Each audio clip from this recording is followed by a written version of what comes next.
Venezuela se conecta con el mundo lusófono. Llega la sexta edición de nuestro encuentro virtual de escritores. Del 26 al 30 de diciembre celebramos la lengua que une continentes. Este año, el encuentro rinde homenaje a Camilo Castelo Branco, la pluma que forjó el romanticismo portugués.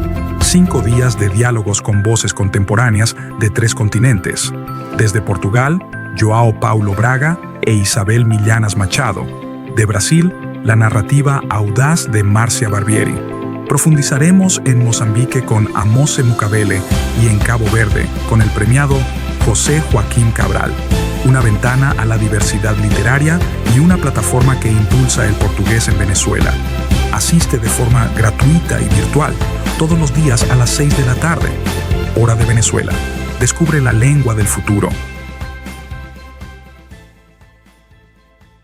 Queridas e queridos lusofalantes, é com grande prazer que me uno a este 6º encontro virtual de escritores lusófonos na Venezuela. Iniciativa que tanto dignifica a nossa língua comum e que reúne vozes criativas de diferentes geografias. Agradeço aos organizadores, a equipa da Embaixada de Portugal, a coordenação do ensino português na Venezuela e o Correio da Venezuela. Agradeço também o apoio do Festival Literário Internacional de Poços de Caldas, no Brasil, mais conhecido como Flipoços, que todos os anos nos ajuda a estabelecer o contacto com diferentes escritores da língua portuguesa. Este ano o encontro rende homenagem a um dos mais reconhecidos escritores portugueses, Camilo Castelo Branco, nascido há 200 anos. Falar de Camilo é falar de um vulcão de letras, um gênio narrativo que capturou como poucos a alma e os dramas da sociedade portuguesa do século XIX. Camilo foi capaz como ninguém de traçar um extraordinário retrato humano do seu tempo, através da paixão tempestuosa do humor de perdição, da ironia mordaz de A Queda de um Anjo e da crónica social de Novelas do Minho. Foi um mestre da palavra, esculpindo-a com fúria, humor, erudição e profunda sensibilidade.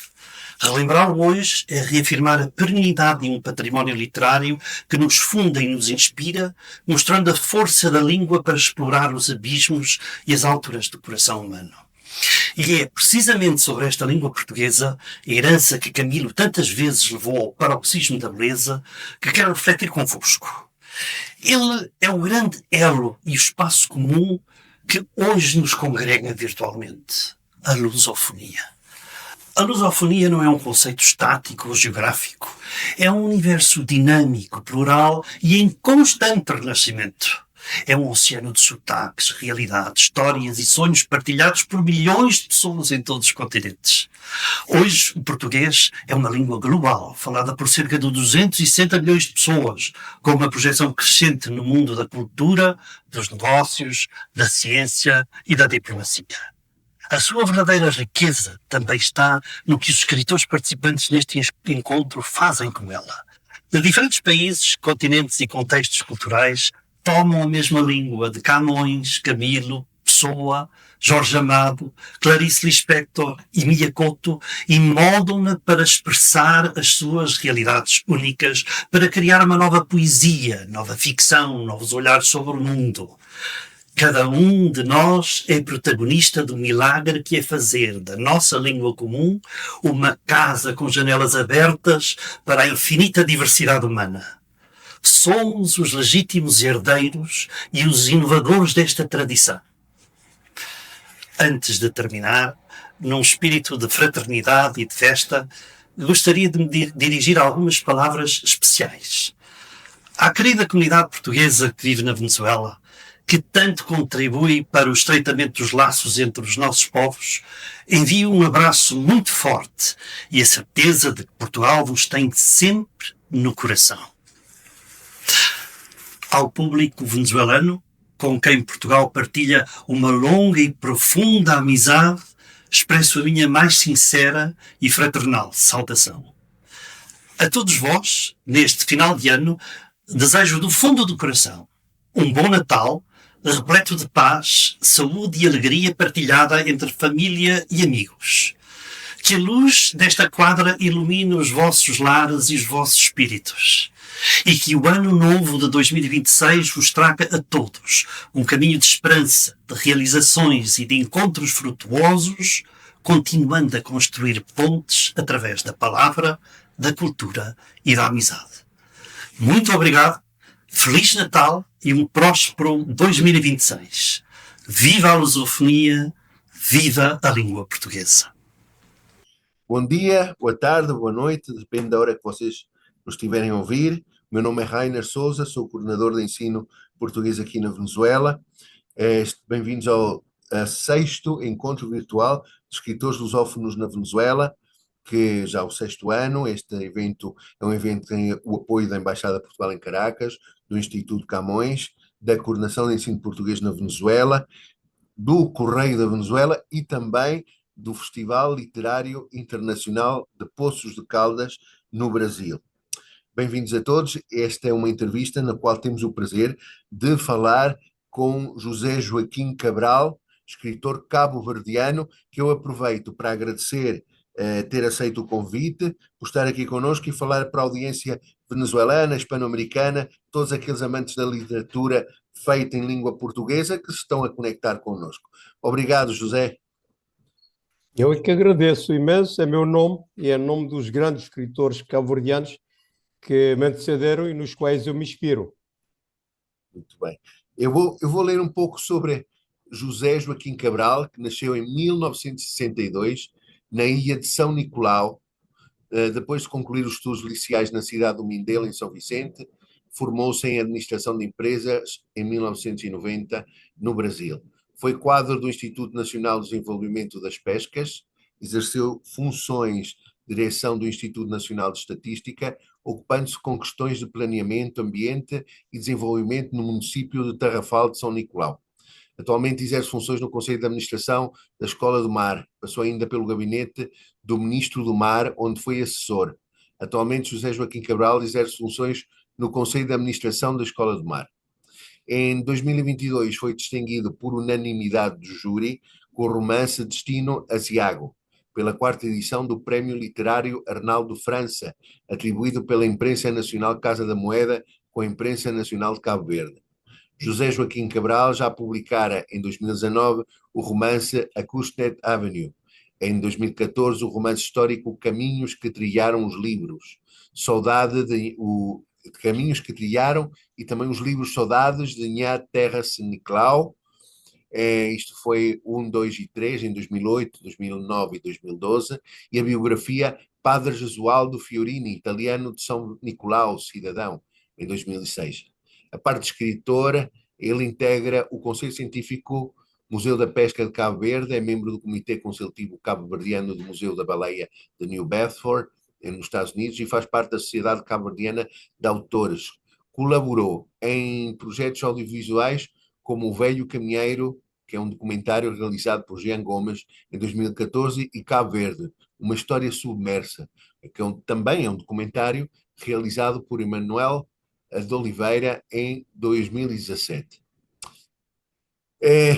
Depois de leitura deste excelente currículo, trajetória brilhante, José, a sua vida profissional esteve profundamente ligado ao mar, às pescas e também ao desenvolvimento do seu país, Cabo Verde. De que forma é que esta experiência concreta com a realidade do seu país molda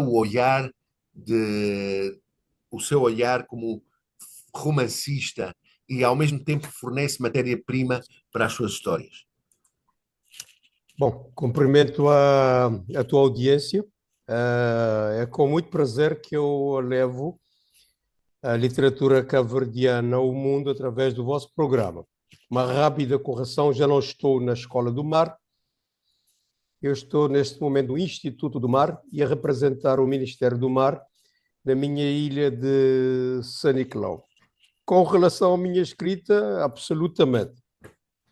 Ela tem muito das minhas vivências e as minhas observações do mundo, as reflexões que eu vou fazendo na minha vida profissional. Sobretudo na minha terra, São Nicolau, eu propus-me a recuperar a história negligenciada de Cabo Verde, temas extraordinários como a baleação. Os cabo-verdianos tiveram uma extraordinária presença na baleação internacional, que os levou aos 4 cantos do mundo, é um tema mal estudado no nosso país. Eu fiz umas incursões pela deportação do regime português, que aconteceu também na minha ilha São Nicolau. É muito estudado a deportação que se fez para Tarrafal de Santiago, mas não se fala da deportação que aconteceu antes do Tarrafal de Santiago, na ilha de São Nicolau. E entro pela história recente, a história contemporânea do meu país, naturalmente é sede de ficção. Como eu disse no início, tudo resultante das minhas preocupações, daquilo que me inquieta, questões hoje em dia que temos de preservação dos oceanos, uma necessidade que nós temos todos de preservar os oceanos, como fonte de alimentos, se quisermos, do oxigênio que nós respiramos, e nós andamos a destruir esse mar. Então, diria que a minha vida profissional está intimamente ligada àquilo que eu escrevo, sim, absolutamente. Sim. José, recebeste em 2022 o Prémio Literário Arnaldo França, com o romance Destino Asiago, escrito com o pseudónimo Beto Isabel. Na altura disse que era um tributo à terra de grandes escritores e uma honra por dar continuidade à chiquinhagem que Baltasar Lopes não pôde realizar. Pode explicar-nos melhor este diálogo que o seu livro estabelece com o clássico Chiquinho? E o que é que significa para si este encontro com a linhagem literária cabo-verdiana? Porque mesmo no princípio falou em nome dos escritores cabo-verdianos. Sinto que há uma ligação entre o Zé como escritor, que também gosta de honrar e prestar um tributo ou uma homenagem àqueles que estiveram antes de si também escritores cabo-verdianos. É assim, nós temos, como eu referi, uma parede de escritores famosíssimos. Um deles é o José Lopes, que vem a ser galardoado pelo Charles de Gaulle, pelo imperador japonês, pela Suíça. Nós estamos ainda no século XIX, com os nós chamamos pré-claridosos, alguns dos quais vão caindo no anonimato. Depois tivemos outra geração dos chamados claridosos, a partir de 1936, em que se incluem o Baltasar Lopes, o Manuel Lopes, o Jorge Barbosa e outros, que nos legaram uma responsabilidade muito grande. E, por algum tempo, nós negligenciámos, havia outros problemas, a luta pela independência, a consolidação da independência, e, felizmente, veio a surgir mais recentemente escritores como Armando França, o Germano Almeida, que são prémios Camões, e que nos incentivaram, de algum modo, a recuperar essa tradição de escrita que Cabo Verde teve nos anos anteriores. O Baltasar Lopes escreveu em 1947, aliás, antes disso, Chiquinho veio a ser publicado na revista Claridade em Excertos, e em 1947 ele publica esse célebre romance Chiquinho, que é o início da verdadeira literatura genuinamente cabo-verdiana.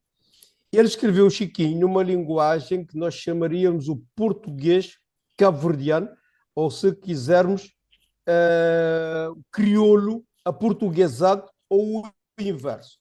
Baltasar teve problemas sérios nessa altura. Houve intelectuais que propuseram, inclusivamente, a erradicação do livro de circulação, porque o livro era mal escrito. Havia aquela ideia que o português era o português de alfacinha, o português falado em Lisboa, e o resto não era português. Bom, Baltasar resistiu contra isso. Ele era um filólogo renomado, que terminou o curso em Lisboa com honras de 18 e 19 valores, resistiu, e o Chiquinho, entretanto, fez o seu percurso. Hoje em dia, apraz-me a registrar que o Chiquinho é um clássico da literatura lusófona, estudado em todas as escolas onde se estuda o português, traduzido para vários idiomas. Mais recente foi em Portugal, nos Estados Unidos, por Carlos Almeida e outros, mas foi traduzido por Michel Laban, em Sorbonne, foi traduzido por Enzo Barca, na Sapienza de Roma, e outras traduções para que fosse estudado. Eu descobri, muito recentemente, isso foi em 2018, que o Chiquinho, afinal, estava incompleto. O Baltazar Lopes da Silva tinha pretensão de se deslocar aos Estados Unidos, porque o Chiquinho acaba exatamente com o embarque do personagem principal, Chiquinho, para os Estados Unidos, e o livro acaba aqui, porque ele tinha pretensão de ir residir temporariamente nos Estados Unidos para se inspirar e escrever a continuação de Chiquinho, mas não o pôde fazer, por várias razões, entre as quais a perseguição da polícia política de Salazar, que já o tinha sobre suspeitas, e proibiu-lhe de sair de Cabo Verde nessa altura, e o Chiquinho, portanto, permanece incompleto até 2019, quando eu publiquei um romance de continuação que eu dei o título de Acushnet Avenue, que é o título que exatamente Baltazar tinha escolhido para dar à obra que escreveria nos Estados Unidos. Portanto, aproveitei esse mesmo título, que por acaso é o nome da baixa de New Bedford, onde residiam muitos cabo-verdianos, a cidade onde certamente ele iria se instalar caso tivesse podido ir aos Estados Unidos. Eu dei esse título e o livro fez o seu percurso. 2 anos depois, com a pandemia, decidi dar continuação a Acushnet Avenue, que eu dei um título que eu escolhi, é uma expressão do Baltazar, Destino Azíago, ou Destino Aziago, que felizmente deu certo, e veio a ser um prémio Arnaldo França, que consagrou um escritor cabo-verdiano. Não me sinto vaidoso por isso. O gáudio que me dá é de ver um escritor cabo-verdiano, por acaso não sou sequer o único. Evan Rocha venceu o prémio também. É um prémio dirigido aos cabo-verdianos. O Joaquim Arena venceu outros mais, já vai na 6ª ou 7ª edição, e permite recolocar a literatura cabo-verdiana num pedestal mais alto. E isso eu atribuo e reconheço com esse prémio o mérito que tiveram os que me antecederam e que procuro honrar com a minha escrita. Até porque o meu português, a minha forma de escrever, é a mesma do Baltazar Lopes. Hoje em dia já não há problema. Um dos membros do júri é uma senhora. Eu perguntei como é que ela terá lidado com o português cabo-verdiano. E ela me respondeu tão somente que hoje em dia as academias já aceitam variantes do português. E, portanto, já caiu por terra aquela ideia de que apenas tínhamos um português. Felizmente também porque um senhor conhecidíssimo, o Dr. Alberto Carvalho, fez uma tese de doutoramento em Lisboa a dar conta da contribuição que o Baltazar Silva terá dado à literatura cabo-verdiana com essa forma diferente, diversa, de escrever o português. Portanto, eu estou em paz comigo mesmo e faço justiça àqueles que vilipendiaram o Baltazar naquela altura. Muito bem. José, acaba de ser um dos 4 escritores lusófonos contemplados com uma bolsa de criação literária do Instituto Internacional da Língua Portuguesa. Passou um período em Braga, Portugal, a pesquisar para um romance sobre São Nicolau nos anos 30. O que é que descobriu ou revisitou durante essa residência que foi fundamental para a nova obra? Como foi trabalhar sobre a história da sua ilha a partir de outro território, neste caso lusófono, em Portugal? Sim. Eu vi o concurso e fiz uma proposta porque eu tenho exatamente em construção, aliás, já a obra está pronta, um romance de época e que tem alguns personagens vindos de Portugal, exatamente da região do Minho, de Braga, e tinha algumas inquietações. O que é que motiva um português da metrópole? Eu sabia que um deles, por exemplo, nos quais eu me inspirei, o Conde Bolsas, era de uma família nobre e tinha inclusivamente um futuro brilhante em Portugal, e decide abandonar a metrópole e ir para uma colónia paupérrima à altura, sem energia elétrica, sem água canalizada, com dificuldades até de alimentação, fomes, inclusivamente. O que é que motiva um ser humano a se aventurar tanto? Eu tinha algumas dúvidas e eu não conhecia bem a origem destes senhores, porque também o Conde Bolsas, estando em São Nicolau, convida um outro personagem, que seria o Padre Miguel, a ir trabalhar com ele em São Nicolau. E esse jovem padre também se aventura, abandona a família e vai para lá. Eu tinha essas inquietações e propus que me fosse facultada essa bolsa e eu acabei vencendo. Eu fui a Braga, fui ao Porto também, sobretudo a Braga. Eu fui conhecer os locais de onde eram os oriundos dessas pessoas, como é que eles viviam, quais é que eram as suas motivações. Estive à conversa com o antigo primaz e arcebispo de Braga, Dom Jorge Ortiga, com quem conversei longamente no seminário São Pedro e São Paulo, onde ele reside neste momento, e ajudou-me a compreender as motivações de um sacerdote, o desapego a coisas materiais e a entrega que eles fazem. Permitiu-me isso também. Eu fui visitar o Santuário do Sameiro, também em Braga, Sim. e lá também estive à conversa com o Padre Delfim, que é o atual reitor, e pude também compreender, e essa residência ajudou-me profundamente a informar o antes de Cabo Verde desses dois personagens. Conhecia muito bem a vivência deles em São Nicolau, mas desconhecia o anterior. E pude, sim senhor, repito, melhorar a parte psicológica desses dois personagens, das duas figuras nos quais me inspirei para compor esses dois personagens, através dos quais eu procuro contar uma relação que houve entre Cabo Verde e a sua metrópole nesses tempos. Estamos nos anos 20, anos 30, anos 40, os desassossegos e o romance. Espero não criar nenhum celeuma, mas é um romance de época através do qual eu procuro também trazer à tona a parte menos bonita da fotografia. Dessa época aqui, estamos a falar do célebre Seminário Liceu de São Nicolau, estamos a falar da presença do bispado em São Nicolau. É uma época muito bem fotografada, muito estudada, muito bem referenciada, porém, a minha constatação é que mandaram para debaixo do pano aspectos menos agradáveis. Eu não tenho nenhuma pretensão de fazer justiça, isto não é papel do autor, mas tão somente de trazer para a ribalta aquelas pessoas feias que foram mandadas para trás, tirar debaixo do tapete aspecto menos conhecido. O Conde Bolsas, felizmente, e o Padre Miguel são dois sacerdotes que se celebrizaram de boa índole, mas tivemos também, do tempo deles, sacerdotes icônicos de má memória.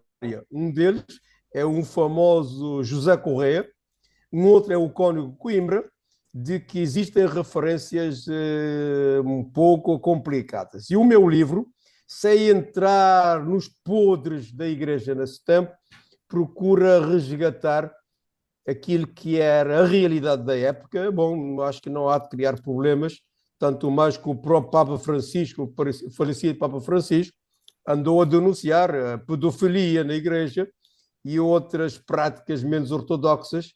Portanto, o meu livro não estará a cometer nenhuma heresia.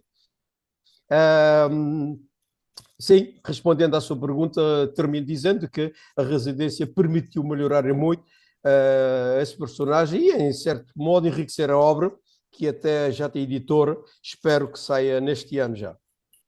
Ok, muito bem. A sua obra também, José, navega entre diferentes géneros, ou seja, neste caso, um romance histórico, caminhos que trilharam, também biográfico, porque a história de vida do padre Fiorini, a ficção contemporânea da diáspora, como a Crusted Avenue, e a crónica da fé do soldado da minha terra, que faz-me lembrar aquela célebre música da Cesária Évora, não é? Em que ela cantava também algo como Soldado da minha terra sem igual, não é? São Nicolau, não é? São Nicolau. Como é que gerem estas diferentes vozes narrativas? Existe um fio condutor que une todo este trabalho? Eu comecei a escrever numa circunstância um bocado estranha. Não tinha pretensões, até um padre chamado Gesualdo Fiorini me incentivar a escrever a biografia dele quando ele sentiu a morte à porta.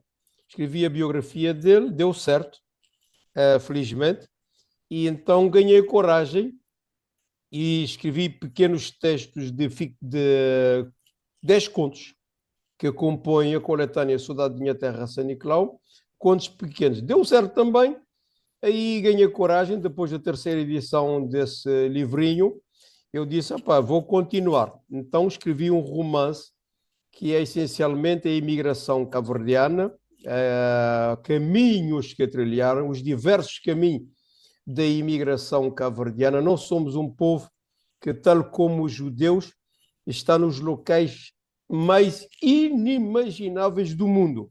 Primeiro, através da pesca da baleia, os cabo-verdianos embarcaram na caça da baleia ainda no final do século XVIII, estiveram por quase 200 anos nessa atividade, e é sabido que uns e outros que não se davam bem com o mar fugiam das embarcações e fixavam-se em locais como a Nova Zelândia, como a Alasca, como a Irlanda, como Patagónia, como a Argentina, Brasil e para todo o lado.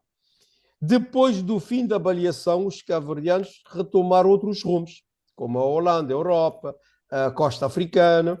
Fomos parar a Itália pelas mãos desse padre cabo-verdiano, Gesualdo Fiorini, nos anos 60. Então decidi escrever um romance que contasse os diversos caminhos da imigração cabo-verdiana, inclusivamente, já agora, o livro Caminhos que Trilharam termina com um capitão cabo-verdiano a desembarcar em Caracas e a viajar para Cabo Verde. Uma coincidência interessante que coloca Caracas no caminho da imigração cabo-verdiana. Esse não estava lá imigrado, estava apenas a bordo do navio mercante cabo-verdiano, mas sabemos muito bem que Cabo Verde forneceu muitos escravos para a América do Sul, inclusivamente para a Venezuela. Muitos escravos africanos terão ido a partir de Cabo Verde para a América do Sul, éramos muito apetecidos, sobretudo no Brasil. O escravo ladinizado em Cabo Verde era muito apetecido no Brasil e certamente nas colónias outras da Espanha na América do Sul, porque já iam a falar os rudimentos do português e, portanto, valiam até muito mais. Mas esse romance, Caminhos que Trilharam, abriram as portas para um novo género. Portanto, parti depois para a Cusnet Avenue, Destino Asiago, e o próximo livro vai ser dado à estampa pela Ilhéu Editora.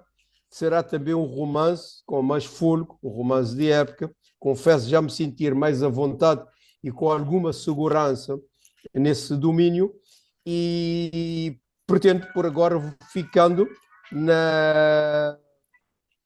pelo romance, que está a me dar mais gosto neste momento. Sim. Fizeste-me lembrar, José, há trabalhos linguísticos que falam das semelhanças que existem entre, por exemplo, o papiamento de Curaçao aqui no Caribe, frente às costas da Venezuela, e o crioulo de Cabo Verde. Deve haver uma ligação ali de correntes de seres humanos que foram trazidos para o Caribe, provenientes de Cabo Verde, foram trazidos por portugueses que traziam essas cargas humanas aqui para a Hispanoamérica e para o Caribe. Claramente, é uma história de uma memória, mas que nos liga certamente ao Caribe. Sim, isso está mais do que estudado. O crioulo cabo-verdiano, o crioulo de Curaçao, Aruba, tem a mesma base, e dizem-me que, inclusivamente, Curaçao, que muitas pessoas confundem vendo coração, não deriva, o termo não deriva de coração, deriva de cura, de escravos que iam daqui de Santiago e que foram deixados com escorbuto para morrerem ali na ilha, mas ao encontrarem frutas e verdes recuperam-se e afinal não morreram e ficaram lá. Portanto, a ilha que de cura, daí a palavra Curaçao. Sim, é conhecido que, referi-me há pouco, que muitos escravos iam da Ilha de Santiago, até porque é sabido que Cabo Verde, a abolição do comércio escravo, prevaleceu em Cabo Verde, mesmo após a abolição da escravatura, a partir da Cidade Velha, que obriga a criação de uma comissão mista para a abolição da escravatura. Por acaso, comissão mista de que não se fala. Eu recuperei esse aspecto, acho que em Acushnet Avenue, eu recuperei essa circunstância de ter havido em Cabo Verde, tal como em Cuba, no Brasil e na costa africana, uma comissão mista para a abolição da escravatura, que não havia jeito de terminar o tráfico negreiro a partir de Cabo Verde e que tinha à frente o juiz, o advogado Charles Pettingill. E, portanto, muitos escravos, sim, do Caribe e da América do Sul terão ido a partir de Cabo Verde e até tardiamente, sim. Sim. José, como vê o panorama literário cabo-verdiano atualmente? Que novas vozes, tendências ou desafios identifica para os escritores das ilhas hoje, tanto em Cabo Verde como também na diáspora? Existe também uma literatura cabo-verdiana produzida na imensa diáspora que vocês têm? Sim, eu referi-me a um passado glorioso do nosso país. Nós tivemos escritores, os pré-claridosos, final do século XIX, os claridosos já no século XX, 1936 em diante e por aí fora, grandes escritores capazes de ombrearem qualquer um dos notáveis portugueses, até brasileiros, o Baltasar Lopes da Silva, o Manuel Lopes, o José Lopes, o Eugênio Tavares, Pedro Cursinho de Azevedo e vários outros, estão à altura de ombrear com qualquer um desses notáveis. Eu referi que depois Cabo Verde tem muitos problemas, luta pela independência, consolidação do país, etc. Tivemos uma quebra que felizmente veio a se recuperar. Não é por acaso que nos anos mais recentes Cabo Verde venceu, referi há pouco, 2 prémios a Camões, o Arménio Vieira e o Germano Almeida, que são prémios Camões, a mais alta distinção do panorama lusófono, diz-nos que nós estamos no bom caminho. Têm surgido outros, o Evan Rocha, o Joaquim Arena, um escritor também bastante galardoado já, né, em prosa, mas o José Luís Tavares na poesia e vários outros. O Prémio Renan de França acabou de ser vencido por um cabo-verdiano radicado nos Estados Unidos, que por acaso não conheço, mas a literatura cabo-verdiana, aos poucos, começa a ganhar o espaço que teve no contexto da lusofonia, da CPLP, e isto dá-me um grande prazer. Tem despontado outros jovens escritores e, infelizmente, devo dizer, é extraordinariamente difícil publicar no nosso país. Os leitores escasseiam cada vez mais. Acredito, imagina que no meu país não há um único prémio literário neste momento que desse alguma motivação ao jovem para escrever. O Prémio Renan de França tem sido um bálsamo e através da Real de França têm surgido outros leitores, inclusive outros escritores, esse senhor que acaba de vencer o prémio nos Estados Unidos, mas há poucos incentivos à publicação literária e não ajuda muito, mas escritores, sim, temos tido. Eu dou conta de uma circunstância que me inquieta e eu procuro recuperar nas minhas obras, que é temas contemporâneos. É a altura, portanto, o Joaquim Arena, que eu referi há pouco, e outros, eu próprio, eu fui pegar na baleação. A baleação acabou há 100 anos. Mas já em Destino Asiático, eu propus-me a trazer à tona temas contemporâneos. Em Destino Asiático vais encontrar temas como a luta de libertação de Cabo Verde, a independência de Cabo Verde de há 50 anos, inclusivamente a abertura política do país ao multipartidarismo, à liberdade e democracia. São temas muito recentes e que já deveriam estar, se não na história. Eu não faço história por história, mas em sede de ficção literária, eu procuro trazer esses temas porque me parece que se não pegarmos desses temas, daqui a pouco, com a grande quantidade de informação que recebemos a todo momento, estes temas poderão ser catapultados e perdermos muito daquilo que é a nossa história recente. Portanto, já vamos a 50 anos de independência, temos alguma literatura sobre isso.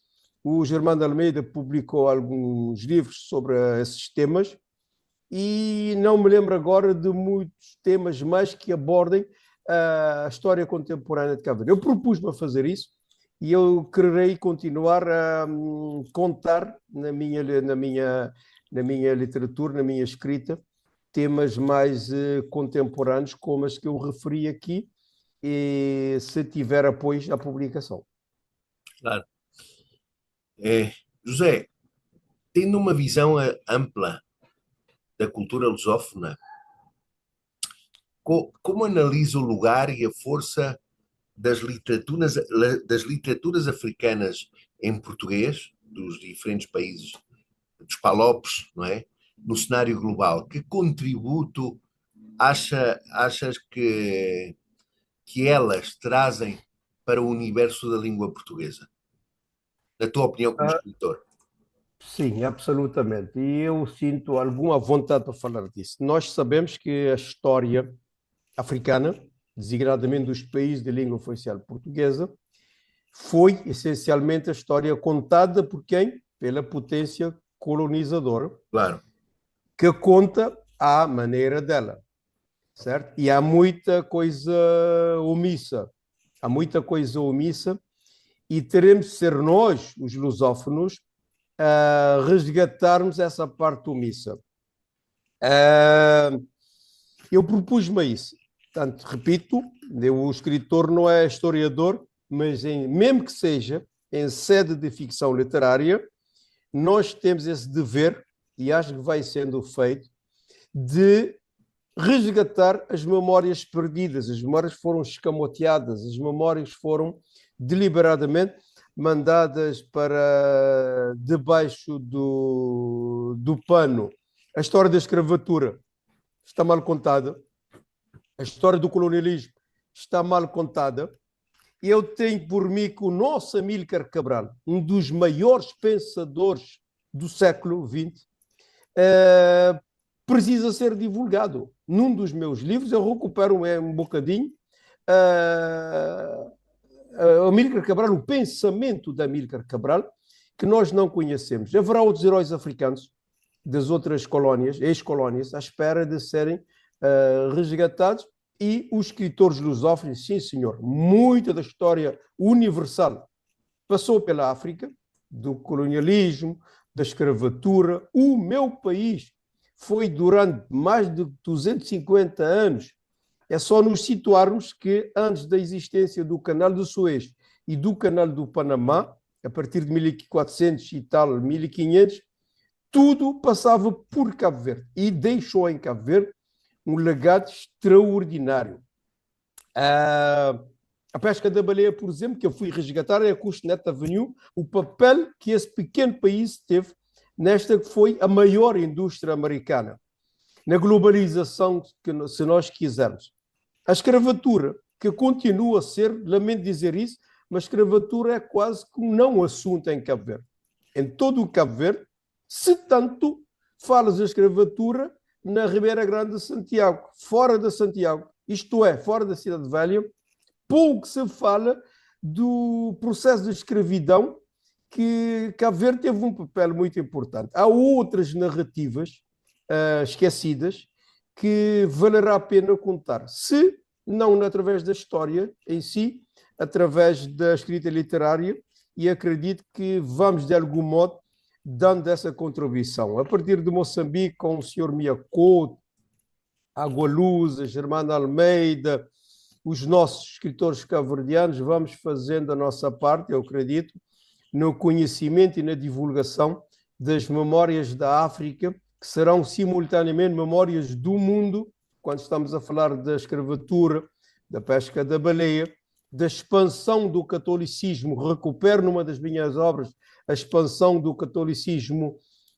para a costa africana a partir de Cabo Verde. Nessa época, a diocese que estava sediada em Cabo Verde, era a diocese de Cabo Verde e costas da Guiné, que descia sensivelmente da Mauritânia para a Libéria abaixo.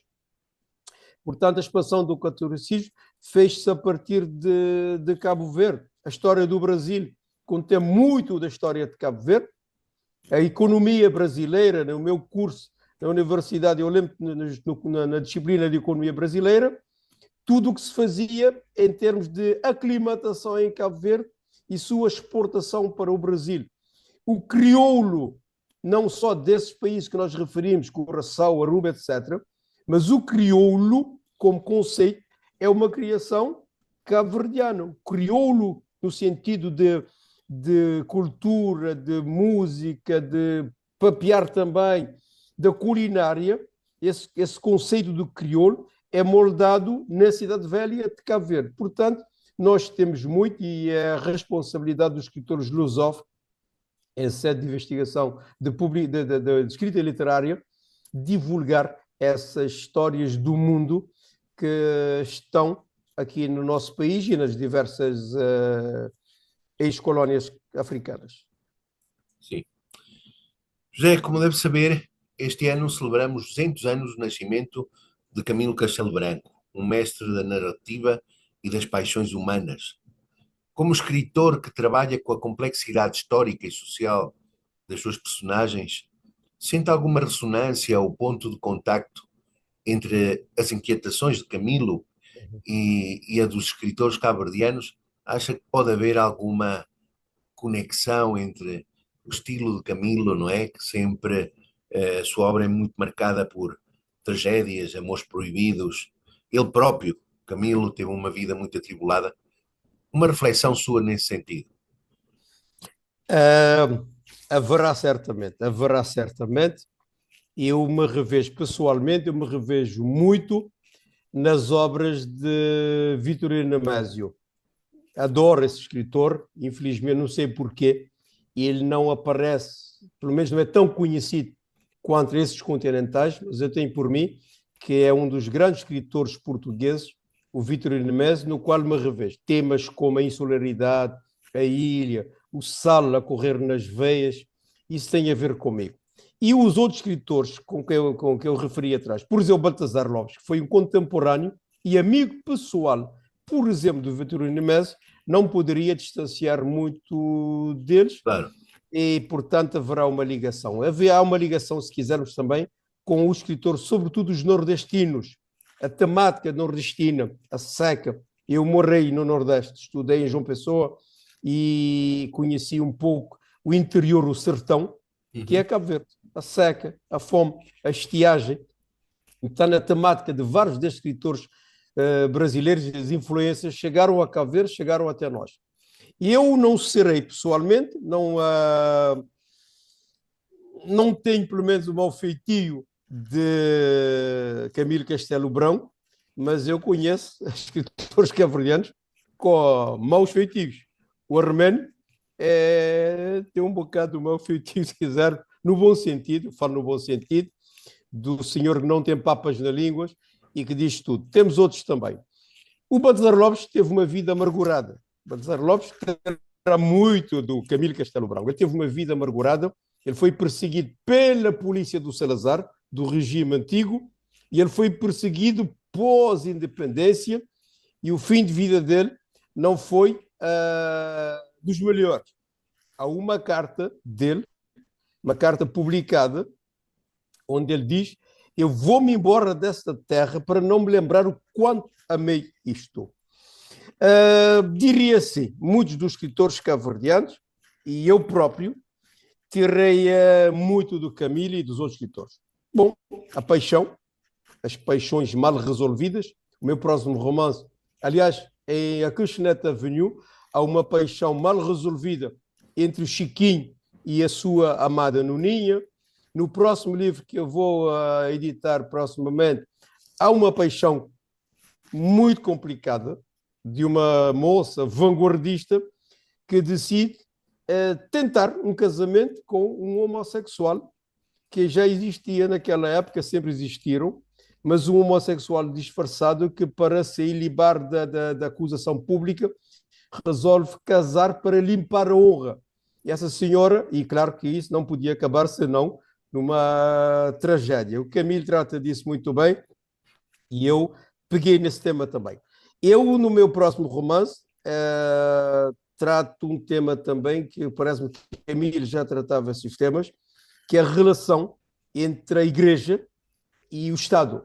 Tivemos sérios problemas em Cabo Verde, tivemos sérios problemas, e os escritores passaram por isso. O Baltasar Lopes também.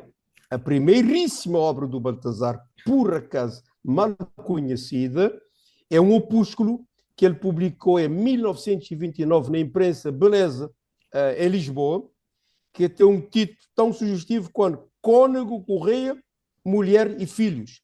Ele, através do opúsculo, tenta destruir um cônego que ousou viver maritalmente de casa e mesa posta com uma senhora em São Nicolau. Portanto, esse livrinho, o opúsculo, acabou banido de circulação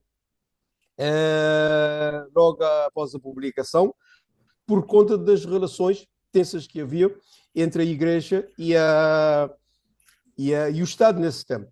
É sabido que o nosso seminário liceu foi fechado em 1917, 1918, muito por conta do anticlericalismo que existia naquela altura. Esse tema eu recupero no próximo livro. Foi um tema também tratado por Camilo Castelo Brão, a política deturpada ou negligenciada, a reabertura do campo de concentração. Portanto, eu acho que são temas que, sim, nós estamos no mundo lusófono, essa relação vai continuar a existir entre a literatura portuguesa, a literatura brasileira, a literatura lusófona, ao fim e ao cabo, e haverá, sim, admito, muito nos temas que são tratados, até porque alguns desses temas são universais. O amor é universal, as inquietudes são universais e estarão presentes na obra dos autores cabo-verdianos também e dos lusófonos, certamente. Olha, tu agora tocaste num ponto muito interessante, como autores lusófonos, neste caso, de diferentes países, as suas obras podem dialogar umas com as outras. Por exemplo, estou-me a lembrar Jorge Amado, o escritor da Bahia, não é? E que nos trouxe toda aquela componente africana do Brasil, não é? Nos seus romances. De certa forma, Jorge Amado também tem um pouco a ver com a África, não é? Porque Jorge Amado era um admirador da África, da componente africana na formação mestiça do povo brasileiro. Então é extremamente interessante ver como estas diferentes vozes, no fundo, podem dialogar umas com as outras, mesmo quando a moça Mucavela, de Moçambique, disse na sua entrevista que às vezes os países lusófonos vivem virados de costas, não é? Talvez do ponto de vista político, social, mas os escritores, no fundo, terminam relacionando-se uns com os outros. As obras conseguem dialogar umas com as outras, talvez por esse mesmo nexo da língua e de uma história comum. O que é que achas? Absolutamente. Eu subscrevo a afirmação do Mucavela, que eu admiro muito, não conheço pessoalmente, mas já o admiro pela sua insistência, pela sua perspicácia e a forma como ele trata a literatura. E é uma pena, sim, é uma pena que essa história de CPLP, ou dos PALOP, País Africano de Língua Portuguesa, existir, do meu ponto de vista, muito mais no papel do que na prática. No meu relatório da residência, eu pus que foi uma oportunidade, porque o Macavelo foi para Santo Tomé e Príncipe, um outro moçambicano veio para Cabo Verde, para a Ilha de Santiago, uma portuguesa veio para São Vicente, onde eu resido, eu fui para Portugal. Mas é raro, tem sido muito raro, esse intercâmbio que daria sentido aos PALOP. As temáticas, sim, essas serão muito relacionadas, praticamente todos os PALOPs têm 50 anos de independência, fizemos o mesmo percurso, colonização, independência nos anos 75, celebração de 50 anos, alguns desses países ascender ao multipartidarismo e aí de eleições livres, uns mais adiantados, outros mais tardiamente, mas as temáticas são as mesmas. Debatemos neste momento com os mesmos problemas e, querendo ou não querendo, as temáticas serão as mesmas e era interessante que as cruzássemos, mas não temos espaço para cruzar, a não ser agora esse projeto interessante do Instituto Internacional de Língua Portuguesa, que permitiu algum intercâmbio. Todos nós vamos produzir literatura que interligue o país de origem do escritor e o país que o acolheu para a residência. Isto é muito bom. No passado isso aconteceu. Eu referi-me agora, tínhamos o Porto Grande do Mindelo, aqui em São Vicente, que era o porto de escala por onde passava tudo. E, portanto, os escritores cabo-verdianos, no nosso caso, tinham contacto com o que melhor se publicava na Europa, em Portugal, no caso, e no Nordeste brasileiro, sobretudo, cuja temática era praticamente a mesma como eu referi atrás.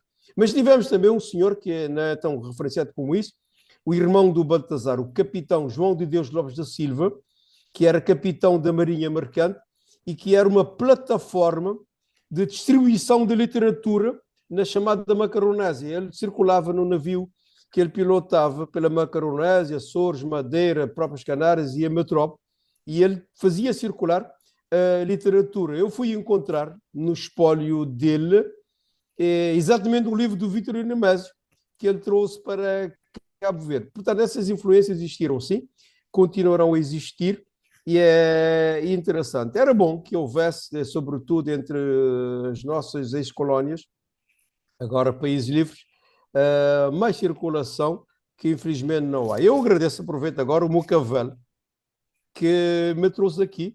É ele está-me a agenciar, a agência dele, vírgula, está a agenciar-me e a promover um bocado a minha escrita. Há outros cabo-verdianos à espera dessas oportunidades de partilhar aquilo que vai sendo escrito em Cabo Verde, e ainda bem, agradeço já agora o Camões da Venezuela por essa oportunidade, que é também de exumar esses grandes nomes da literatura cabo-verdiana e lusófona, que aos poucos vão ficando no anonimato. Sim. Olha, para finalizar, o teu trabalho, desde a biografia do Padre Fiorini até o romance premiado, mostra um profundo compromisso com a memória coletiva, não é? Na tua opinião, qual é o papel específico, na tua opinião, qual é o papel específico do escritor cabo-verdiano? E vou um bocadinho mais além, e do escritor lusófono em geral, na tarefa de preservar, interpretar e projetar essa memória para o futuro. Achas, primeiro saber se considera, qual é, na tua opinião, esse papel específico que poderá ter o escritor cabo-verdiano e, mais além, o escritor lusófono? Eu assumo, não sei dizer se os meus livros serão considerados romances históricos, não tenho essa pretensão. O que eu sei, eu faço alguma investigação, não sei se referenciou ali na minha biografia que apresentou, eu faço alguma investigação científica. Portanto, muito do que eu escrevo em sede de ficção, eu tento, quando possível, resgatar memórias, sim. É sabido e é lugar comum que quem não conhece o seu passado dificilmente saberá para onde deve ir. Essas memórias têm o valor que têm. A compreensão da nossa identidade, a nossa história passada, de onde viemos, por onde passamos, precisam ser conhecidas. E eu procuro, através mesmo em sede de ficção, e eu acho que deve ser o papel do escritor também, que não sendo historiador, promover o conhecimento da história, das memórias, da sua história, de onde vive, para a compreensão do passado. Hoje em dia, essa história, essas narrativas, está na moda dizer, essas narrativas também vendem-se. E as narrativas podem perfeitamente serem entendidas como ativos económicos de desenvolvimento local. Essas histórias que se contam por aí, quem vai a Roma passa o dia todo a ouvir histórias, narrativas do passado, do César, das catacumbas de Roma, do Coliseu Romano, e os nossos países têm muito disso. A Roma vive disso. Se quisermos, Lisboa e outros destinos vivem do turismo histórico, do turismo religioso. Eu, que sou formado nas áreas económicas, tenho essa pretensão de promover esse conhecimento. Termino dizendo que o escritor também poderá ter um papel muito importante em ajudar a decifrar os códigos da decifragem da identidade que nos informou e ajudar a conhecer o nosso passado como sustentação para a projeção do futuro que nós queremos para as nossas ilhas. Mas o escritor, não sendo um crítico, um político, no seu sentido mais lato, que vai ao Parlamento discursar, pode também ser um interventor político na partilha das inquietações coletivas. Nós já temos hoje em dia, os nossos países, alguns deles enfrentam problemas sérios. A Guiné-Bissau está lá com problemas sérios. A Angola debate com problemas sérios. A escrita literária poderá ser uma forma de combate. Eu referi-me ao Augusto de Baltazar Lopes no passado, mas a própria claridade foi um instrumento de combate político e de afirmação cultural naquele tempo. Claridade teve um papel político extraordinário. O próprio Amílcar Cabral advertia que a independência dos países precisa ser independência cultural, independência política, independência econômica. Eu ouso dizer que quem iniciou o combate pela independência cultural de Cabo Verde foram os claridosos em 1916. Os problemas com que os nossos países debatem neste momento podem ser combatidos ou pelo menos denunciados através da escrita, da ficção. Portanto, o escritor tem esse papel e eu procuro fazê-lo. O livro de Chinas Iago, como eu referi, é a história recente de Cabo Verde, sem tomar partido. Eu não pretendo tomar partido, mas expor aquilo que é a realidade e denunciar de alguma forma aquilo que não correu bem naquela altura ou que nós perspectivamos que não vai correr bem no futuro, nos nossos países todos, e o escritor, querendo, pode dar uma contribuição a essa inquietação coletiva das populações. Claro. Muito bem. José, muito obrigado. Foi extremamente interessante. Adorei ouvi-lo e, bom, e muito obrigado e felicidades para as suas publicações. Um abraço. Eu que agradeço imenso essa oportunidade, não é todos os dias que nós temos essas oportunidades e eu tento fazê-lo, não por vaidade, mas porque é importante divulgar aquilo que se faz nessas ilhas. Somos um país pequenininho e muitas vezes não temos essas oportunidades. Filho, há poucos dias na Itália, outra vez com a Camões, que tem uma cátedra Padre António Vieira sediada na Universidade de Sapienza de Roma. Fizemos alguns debates sobre essa mesma temática, com esse mesmo estilo, e dá-me prazer, sobretudo, de levar para o mundo aquilo que nós pensamos, aquilo que foi a história desse pequeno país e a contribuição que, sendo um país pequenininho, pode dar no contexto da literatura lusófona e noutros contextos, como foi no passado, e que temos essa pretensão de continuar a ser uma voz no mundo, apesar da nossa pequenez, e a denunciar situações menos desagradáveis. Hoje em dia, eu não esperava ver a repetir, por exemplo, a guerra. Está por aí afora, na Ucrânia, em todo lado, Venezuela, na iminência de uma guerra outra vez. Eu não esperava, sinceramente, ver isso. E quando nós resgatamos, eu, por exemplo, num dos meus livros, 2 deles resgatam a situação da guerra e aquilo que resultou para o nosso país nos anos 40. A minha ilha perdeu metade da população à fome por causa da guerra. Quando trazemos isso à memória, nós estamos a chamar de vejam o que a guerra pode trazer.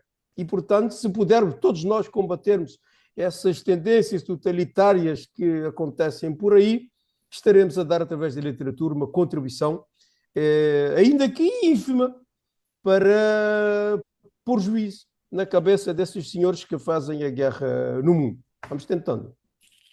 Muito obrigado. Um abraço. Um grande abraço e até breve.